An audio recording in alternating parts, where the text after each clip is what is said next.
മച്ചന്മാരെ നമസ്കാരം കേട്ടോ. അപ്പം ഇന്നത്തെ സ്പെഷ്യലി നല്ല അടിപൊളി മീൻ വറുത്തത് 2 പിന്നെ അച്ചാറിൻ്റെ കുറച്ച്, പിന്നെ കായുപ്പേരി.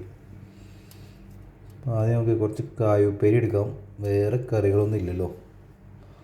അപ്പം അത് ഇങ്ങനെ ചോറിൽ വെച്ചിട്ട്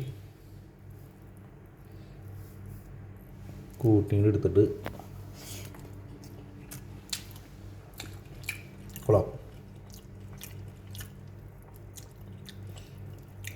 അടിപൊളി എന്ന് പറയുന്നില്ല, കൊള്ളാം. പിന്നെ മീൻ വറുത്തത് അതിങ്ങനെ എടുക്കുക, ഇത് വയ്ക്കുക, കഴിയുക.